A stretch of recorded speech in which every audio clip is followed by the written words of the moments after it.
Success on its own does not lead to fulfillment, happiness, or love. If what you want is not just worldly success, but also fulfillment, happiness, and love, your best chances are to start from a place of fulfillment.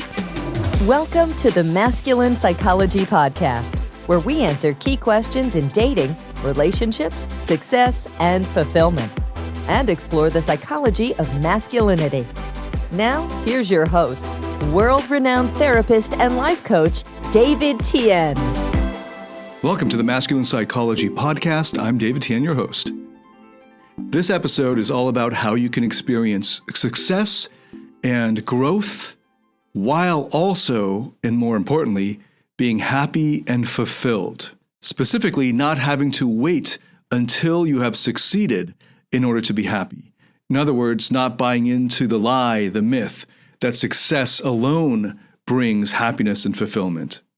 The way that most people strive for success and growth and even personal development guarantees that they won't be fulfilled in the long run and that they're often not happy.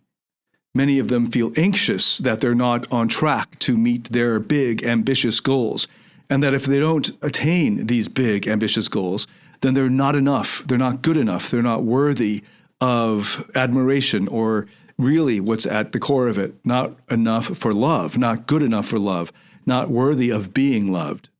There is a completely different way to approach success, and even more importantly for you to understand is why you want success in the first place. Now, it's possible for you to become successful in the sense that most people mean that term success, as in worldly success. It's totally possible for you to become successful by accident, sort of just like along the way, because you're doing something you enjoy, or you enjoy even if it's challenging, or it's because it's challenging, and you're in flow doing it. And as a result, you achieve success, but you don't really notice the success until you look up and see that you've attained these goals and these accolades or whatever, but you're not doing it for those reasons. You're doing it because of the intrinsic enjoyment and meaning and value of the activity itself. That's one way that it can go.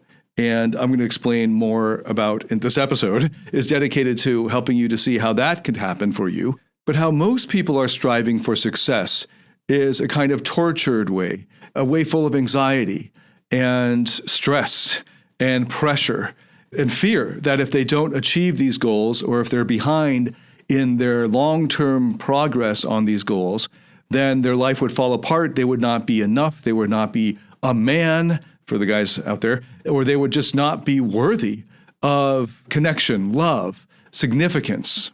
There's another way besides the stressful striving approach that most of the world takes and that most life coaches and personal development gurus champion.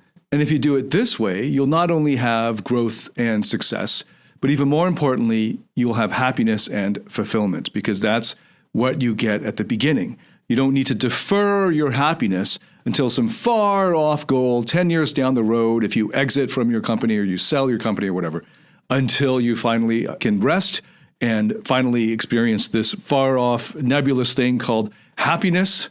And you can finally rest because you're finally enough. And all this striving is because you bought into this lie that you picked up from your parents or your teachers or your community or society, where they were burdened by their own limiting beliefs and their own generational trauma that required them to earn their self-worth, to earn their value, that they had to achieve and do stuff in order to be worthy of love, which of course means that they didn't know what love meant the whole time.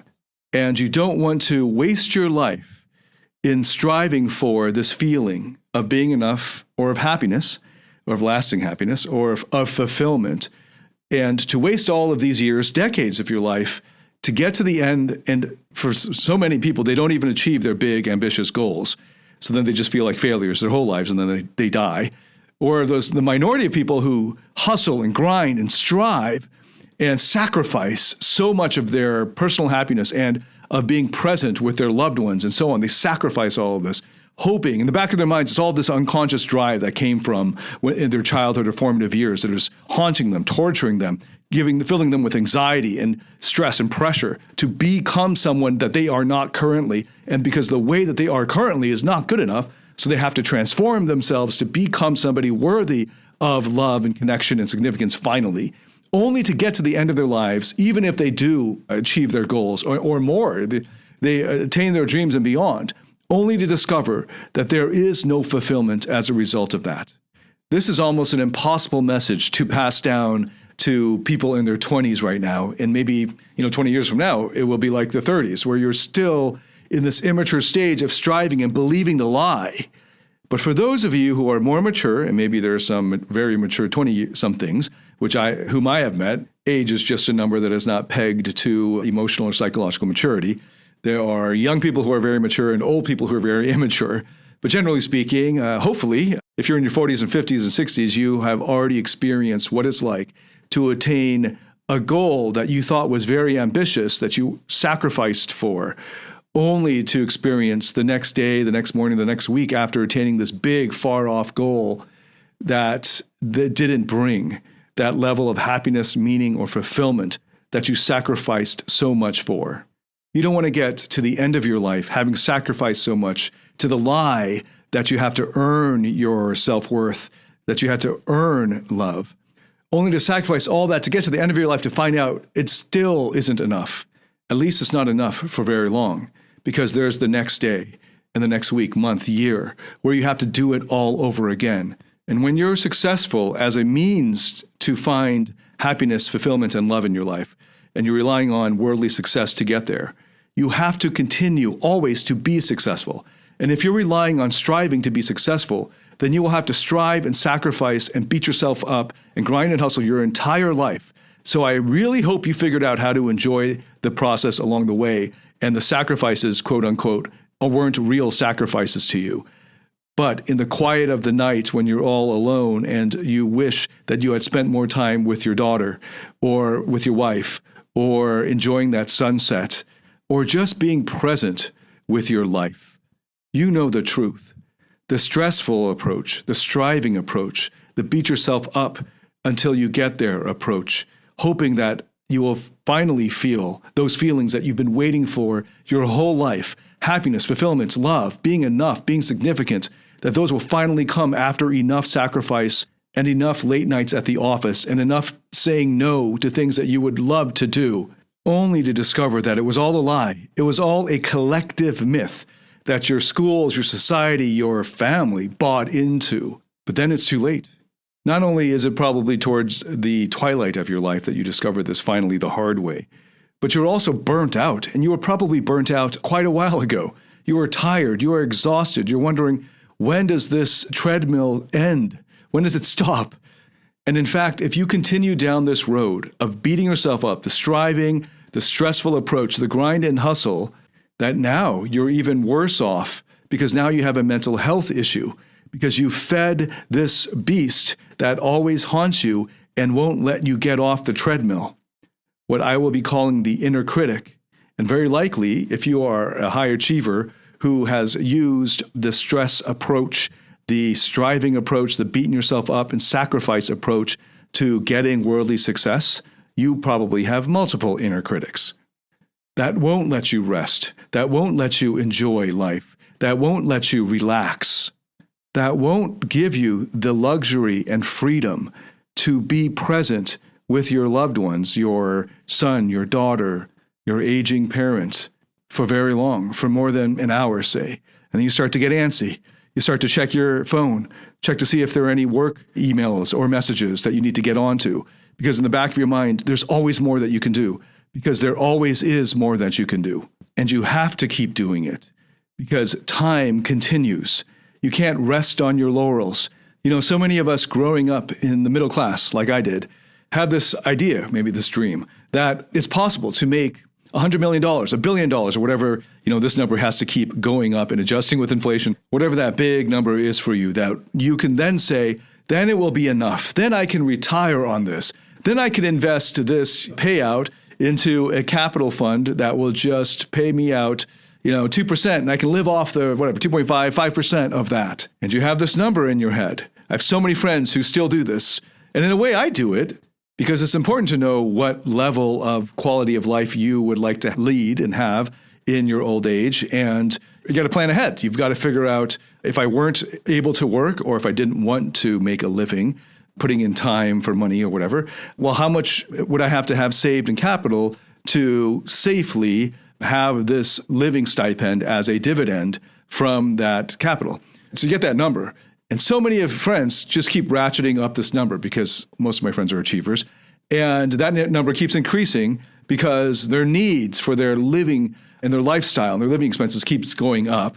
So then the capital amount has to keep going up. And then there's inflation. And then they double it because they want to be safe and, all this.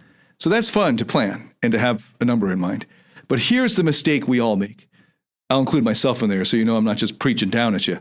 We make this mistake thinking that we can make that huge amount of money or get that goal. These monetary goals are just substitutes for whatever it is. Maybe it's the gold medal, the World Series, whatever it is for you.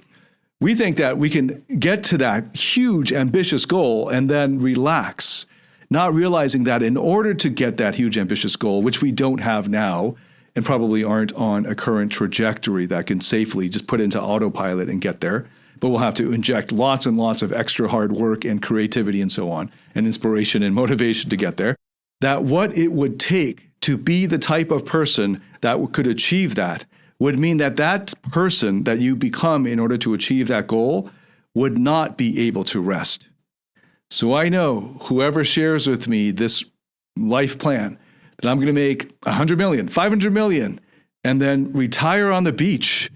I know this guy came from the middle class or the lower middle classes because he hasn't been around people who have already done that. He didn't grow up with a dad who's worth $1 billion, because if he did, he would know what type of person, what it would take to be the type to create that amount of value in a capitalist system. And if you claw your way up from the middle class to create that, you will have become the type of person who won't be able to just sit on a beach or rest on your laurels or go surfing all day. You will be restless once you cash out. You might be able to take 6 months off, a year off, yeah, especially if you sacrifice 20 years of your life for this company that you finally sold for $1 billion. But I have friends who've exited at the $1 billion level who could rest for maybe 3 months, 4 months, and then they were desperate to find the next thing. Again, the caveat is, if you're loving the journey, if you get hit by a car and in the middle of your so-called sacrifice of your late nights at the office and so on, in pursuit of this ambitious goal, and just as you're about to get hit by the car, or maybe you're still conscious, but your body is draining of blood or whatever, and you're like, that was time well spent, I would not have spent it in any other way, then power to you. I'm not talking about cases like that, where in fact, none of what you did was really a sacrifice. It might be considered a sacrifice from somebody looking from the outside.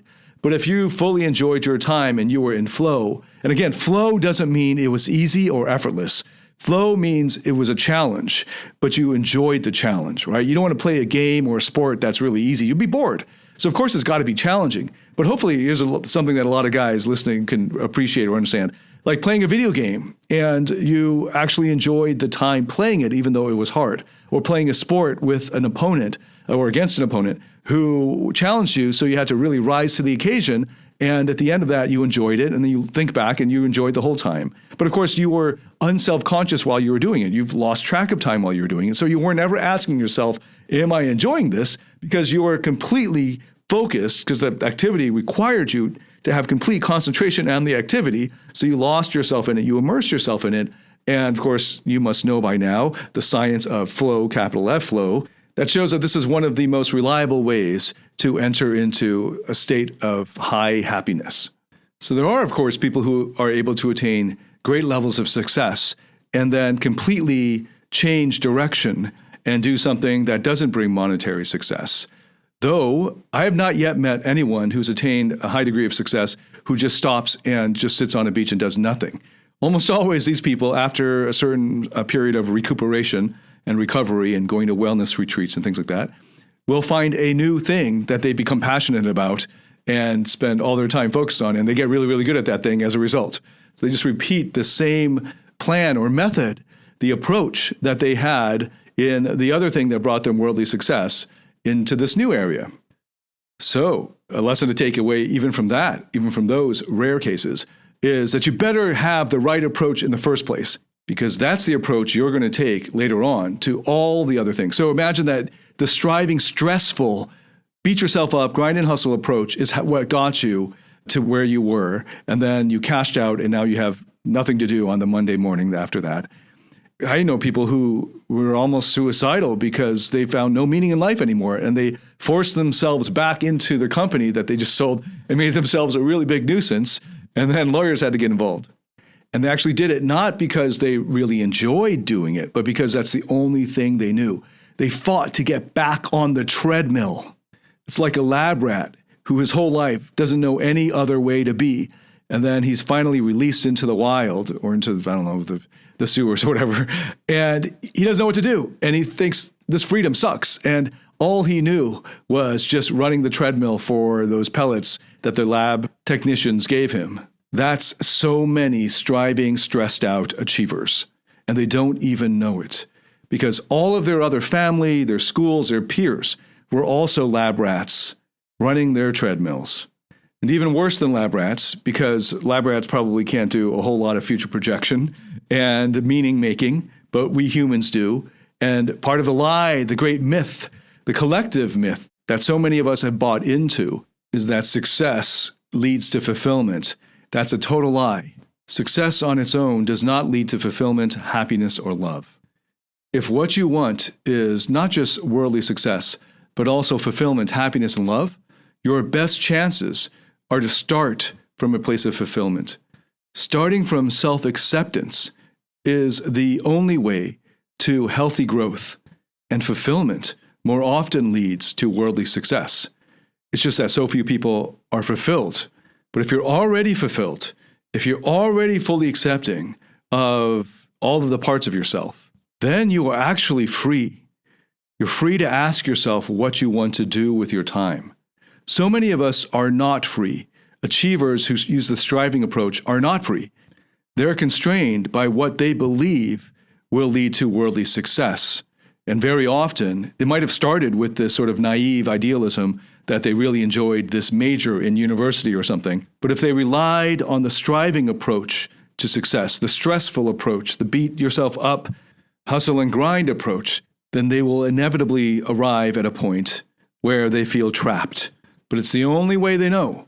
So they got to keep running that treadmill, because it's the only way they know to achieve happiness, fulfillment, and love, to earn it through achievement. Now, this other way to worldly success comes from healthy growth. So the way to do it is not to make worldly success your main goal. Hopefully, by this point, you've understood that that is never the main goal, that it's always an intermediary. Worldly success is going to bring some kind of feeling, a feeling of being enough or being significant finally, or something along those lines, of being enough for love, of being worthy of love. So instead, for the moment, you can focus on this concept of healthy growth, growing in a way that's not toxic or doesn't have downstream negative mental health consequences, but is instead healthy growth. And healthy growth starts from self-acceptance, not self-criticism. It can't start from criticizing you, that you're not good enough the way you are now, that you have to hate some part of yourself. Take it as an example, someone who is a simple example, someone who just wants a fitness or body transformation. They hate how they look in the mirror, and they just hate that enough that it gets them off their ass, and they start this extreme dieting or whatever workout, right? And that can actually work in the short term. And that is what the striving approach to success is. Relying on self-criticism. But that's already where you go wrong. Healthy growth can't start from self-criticism. It has to start from self-acceptance.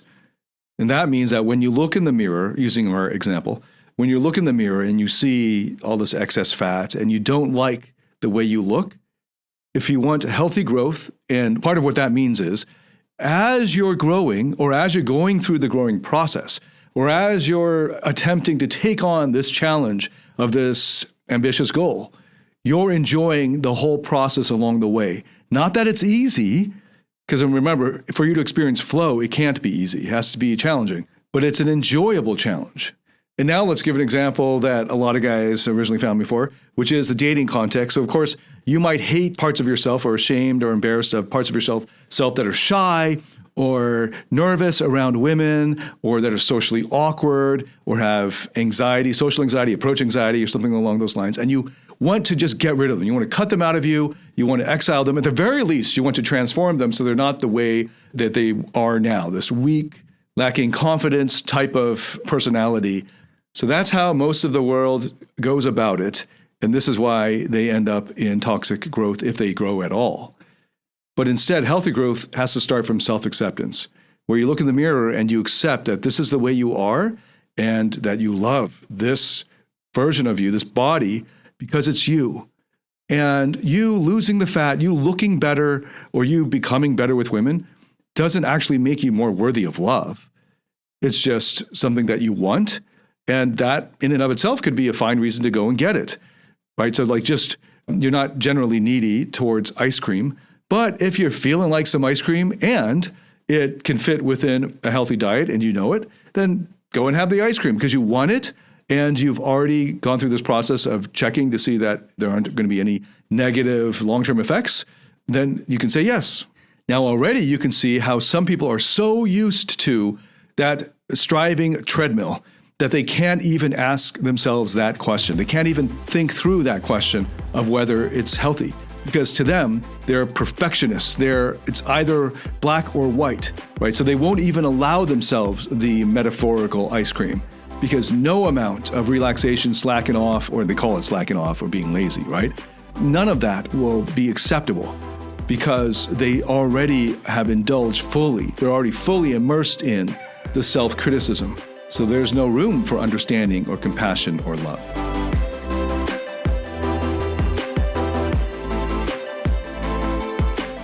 Do you struggle in your interactions with women or in your intimate relationship? Are fear, shame, or neediness sabotaging your relationships or attractiveness? In my Platinum Partnership Program, you'll discover how to transform your psychological issues, improve your success with women, and uncover your true self. Get access to all my current and future online courses by applying for the Platinum Partnership today at davidtianphd.com/platinum. Now, let's go back to the original metaphor because that's actually more helpful, especially for you guys for whom your real problem is actually, or the real problem that you have in the forefront of your mind is actually related to your dating life or women. You already can't think objectively about it. So I'm going to just use, hopefully you can understand analogical thinking. I know there are plenty of guys who can't, but analogical thinking is one of the best ways to bypass these critical parts. So by way of analogy, and if this is your real issue, then that works too. You're looking in the mirror, you want to lose all this fat. You don't like yourself the way you are. Get into the therapeutic process, either through my courses or getting a really good therapist to help you to arrive at a place of self-acceptance, a place where you can fully accept that you or that part of you that led to being fat or whatever it is that you don't like or are ashamed of. Getting to a place of fully accepting that part of you or those parts of you, and then moving forward into appreciating those parts of you for their positive intent. There's a good reason that those parts of you, in this analogy here, this example, overate and didn't exercise. And even more so for those cases where you already have a genetic predisposition to accumulating more fat. And in the current culture, that's not considered physically attractive. So you beat yourself up for that. And even more so than anything that they did. It was just part of what you were born with. And until you can come to a place, truly, sincerely, of fully accepting those parts of yourself that you currently don't like or are hating or are very critical of or want to just go away or want to fix or change or transform, until you can come to a place of acceptance, you cannot go further in the growth process. Because if you do, by overriding them or exiling them or disowning them or banishing them, you have now stepped into toxic striving. And this will really blow your mind. You even have to come to a place of acceptance for the critics right? So we start off with you're blended with, you're identified with, you're embodied by, possessed by these critical parts. And they too need self-acceptance. You don't say, go away, inner critic, because that would just be a part that's polarized with the inner critic. And instead, you get to a state where you have full acceptance of all of your parts, even the parts that are criticizing you, even the parts for which they're full of self-criticism. And for all of these parts, whether it is the ones that are getting beaten up and blamed, or that other parts want to fix, or if it's for those parts that are trying to do the fixing, they're the ones that are driving this agenda. And you turn to them with compassion and understanding and acceptance. No doubt, if you're at the beginning of the process, and the beginning could be for some people lasting months or years, in the beginning, you're going to have other parts that keep jumping in, and you're going to notice that you still have this agenda that you believe that these parts need to be fixed or changed, and they're not good. You're not okay with the way they are right now. So in other words, you don't accept them fully. And it's a great paradox, right? Because you get into therapy, or you begin the therapeutic process, or you get into personal development in order to make a change, in order to fix some part of you. And the first thing you're being told in the therapeutic process, when it's done properly, is that the first order of business is to come to a place of acceptance of the things that you originally wanted to change. The very agenda that you had coming into it is what you will need to drop, to move away from, to let go of, in order to get past the first steps of the therapeutic process. And maybe it's hard for you to see how you could possibly accept a part of you that you see is obviously deficient in some way in your perspective. So here's another analogy. I have male friends who are not good with women, and I got no problems with that. And they don't need to become good with women in order for me to accept them as friends. I don't look at them interacting with women and doing poorly and seeing that, and I don't judge them for being bad or needing to change or fix that part of themselves or their results with women in order for me to consider them worthy of love or worthy of my friendship if they're good people.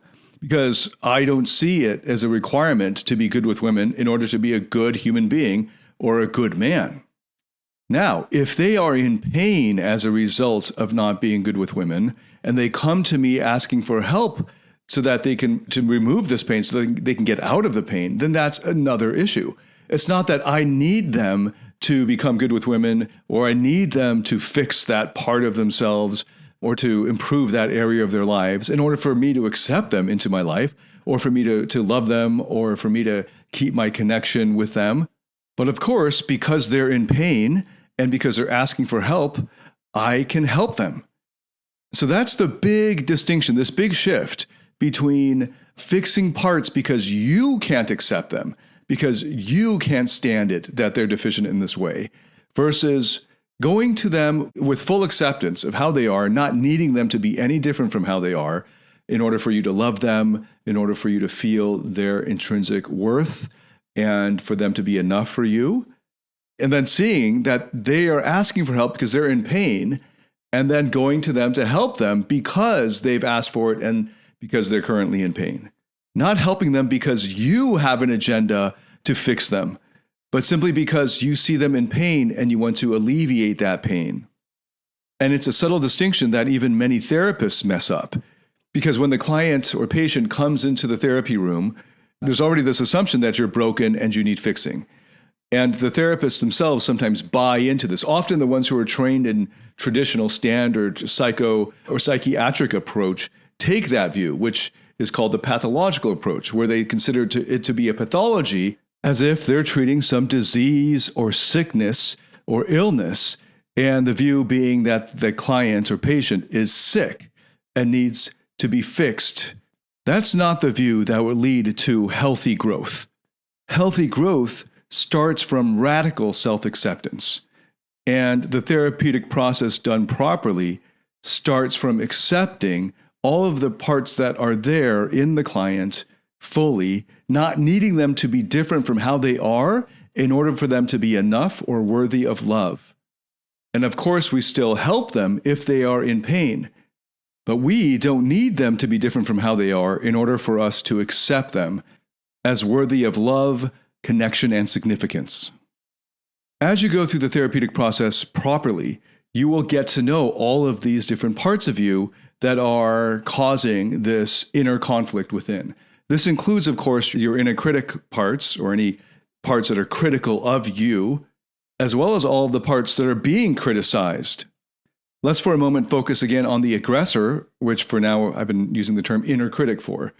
And the more you get to know the inner critic and you get to see, witness, understand the sources of how it got to be this way, of how it came to this coping strategy of criticizing you, of harsh criticism, in order to often make you work harder or achieve, in order to earn or keep the love or connection of the people that you wanted it from the most, your parental caregivers in most cases. And being driven by that fear that unless they succeed or achieve at this high level, unless they do that, this fear that unless they do that, they're going to lose the love or have less of that connection or be unworthy of significance. And that if they're not significant enough, then they're the ones that they crave the love from the most will cease loving them. And when we're born and when we're still very young, we equate being loved with our survival. Because in fact, of course, that was the case, that if there was no one there to take care of you, you as a little baby can't survive on your own. And that's why survival and getting love are so deeply embedded in our psyche from the moment we were born. And it's deep in your unconscious, this connection. And that's why that fear is so intense. And in fact, there's even fear around having fear. And this is especially common in men because there's a lot of toxic masculinity in the wider culture and in history all around the world. And this is not to say that all masculinity is toxic, of course, but that, of course, there are versions of masculinity that are toxic. And part of the messaging of that is that you can't even own up to the fear.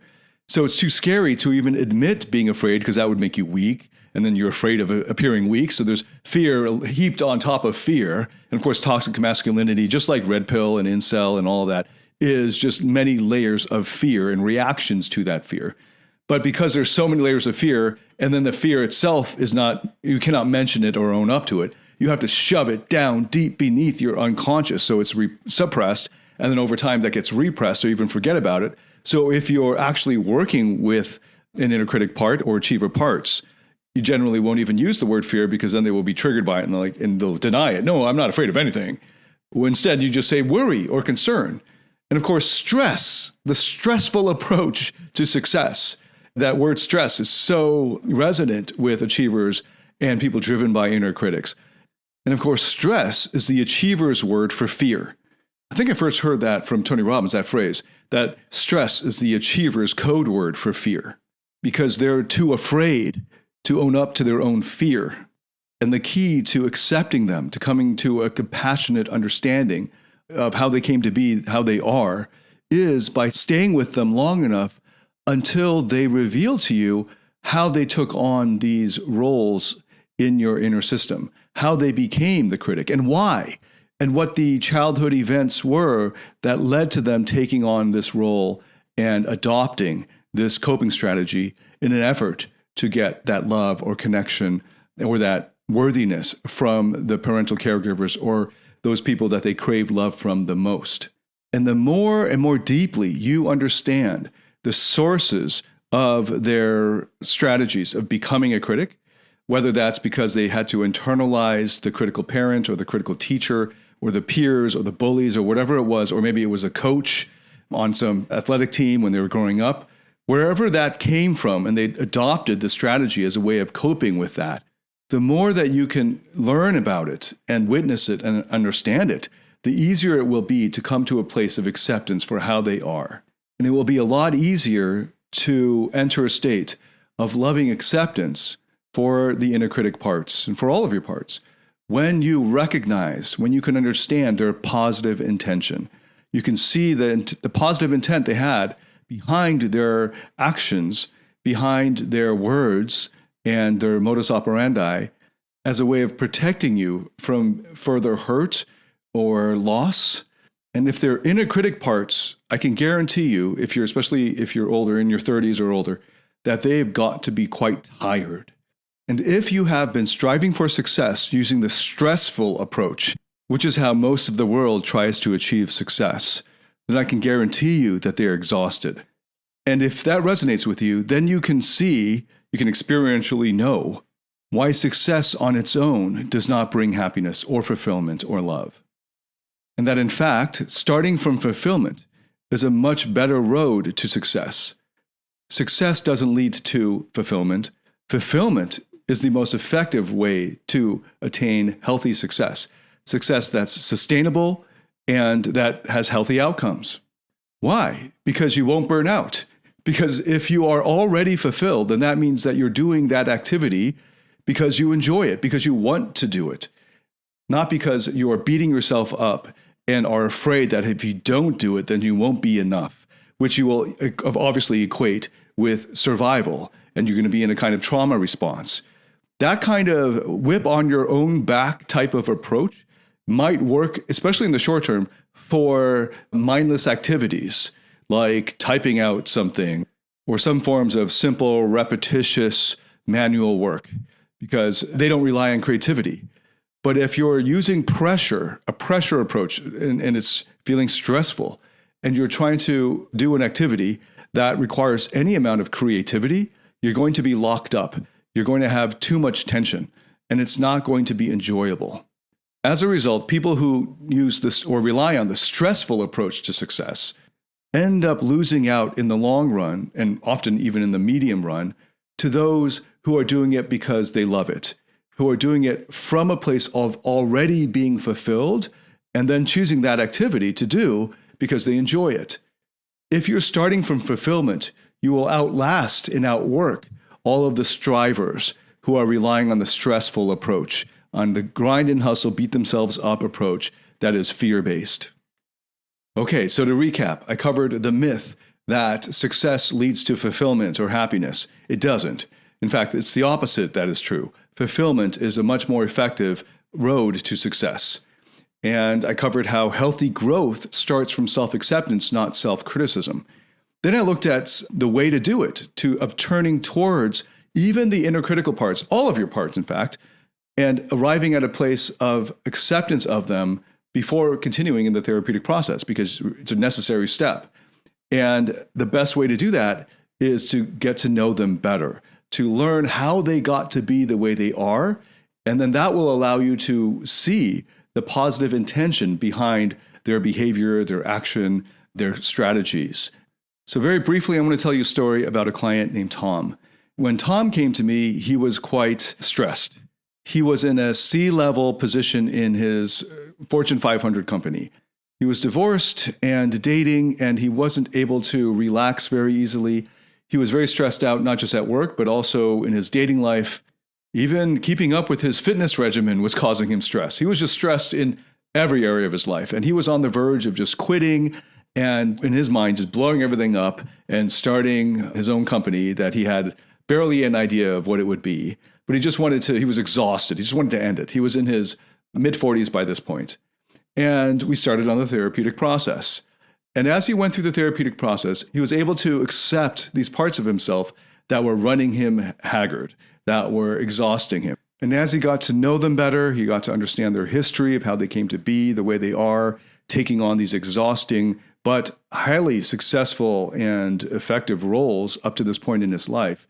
He was able to find a lot more compassion for them and, of course, enter a state of acceptance for who they are and how they are. And because they were exhausted, they just wanted to rest, but they were driven by fear for decades, and they felt like they couldn't rest. And as he got to know them better, he gave them permission to rest, and because he took the time, the weeks to get to know them, they trusted him enough that he would be able to lead and their lives wouldn't completely blow up. And they were able to rest in his love for them and able to trust himself, his true self in the process. And they were able to relax back enough. And of course, he had to remind them regularly about who he was, let him feel his confidence and his courage and so on. And of course, his compassion and love. And as he built and reinforced this relationship with them over the weeks and months, and got to know the vulnerable parts of him that they were protecting, and got to know more of these parts that were actually enjoyed these workouts, that had become stressful, that actually enjoyed many parts of his work that he had ignored and neglected and taken for granted for so long. And as a result, he didn't actually blow his life up and start a small little company. Instead, he naturally was able to move into a fresh perspective on his role in the company, which took up a lot of his time. And he found a lot more meaning in it and was, in fact, spearheading new approaches within the company, within this very big company. So it was a big deal for him to make these cultural shifts of changing the way they do things. And he was really passionate about it, and it gave him a lot of meaning. And there were parts that didn't feel this as work anymore. And he was able to see these new, fresh perspectives as a result of allowing the achieving and the critical parts that were driving things before to trust enough to relax back so that he could see the positives of the life that they had built for him. And he replaced many of his daily routines that were just driven by a fear that if he didn't do them, then he wouldn't be good enough and that he would be less of a man. And he replaced them with things that he wanted to do, which included daily gratitude practices, daily kindness practices, where he was kind of requiring himself to do a kind act each day. And it forced him to be more creative about it. And he loved that. And now he's investing in charitable initiatives that he discovered as a result. And you can imagine that if somebody is driven by gratitude and kindness in their lives, because that's something that they want to do, how much more meaning and joy and fulfillment they'd have on a daily basis. And that's what's happened for Tom. Tom's life, even though on the outside, somebody from a superficial point of view might not see that much change, if you get to know him and from the inside, it's been a complete 180. And Tom is now even more successful in his career and professional life. I'm giving Tom as an example here because I know that if you've listened this far, and you've clicked on this podcast, then you must identify to some degree, with inner critic parts or achiever parts that are running you ragged. And one of their greatest fears is that if they stop, if they relax, that then they'll fail. And they're afraid of being a failure because if they're a failure, then that means they're going to lose worthiness. And if they lose worthiness, then they won't be worthy of love. And then if they're not worthy of love, then they'll die. So this is a survival issue for them. And there's this great fear that's repressed, so they can't even really admit to the fear. But hopefully, if you've followed this long enough, you will clearly see that it is driven ultimately by these fears. And you'll be able to relax. Now, I'm giving this as an example of here, this person's more successful as a result. But sometimes success doesn't work out that way because the person, as he discovers love and joy and fulfillment already, not needing to defer it to some far off goal that won't even be realized for 10, 20 years, but instead is already happy and fulfilled and full of love and joy and connection in his life. And he's now chooses to spend his days doing something he really enjoys and finds meaningful. And that might mean maybe less money, maybe even less recognition in society, but he's happy and successful in that area, that activity that he's doing because he's doing it because he loves it. And when you love something that you're doing, you'll keep doing it and you'll end up outworking and outlasting others who are doing it out of stress, out of fear, and pure striving. So often you can experience an even higher degree of worldly success as a result of starting from fulfillment. But when you already have all the stuff that you think success will give you, that is the love, the fulfillment, the sense of worthiness and significance and all that, you're starting from that. Then this need for worldly success just drops away. And it's just a nice add-on, like side effect, byproduct of a fulfilling life. What you don't want is to be stuck running that treadmill, going after those meaningless pellets out of fear that if you stop running the treadmill, then you will die. And being caged up like a laboratory rat, like so many people are, just buying into the lies that they were told by other people who were weighed down by their fears.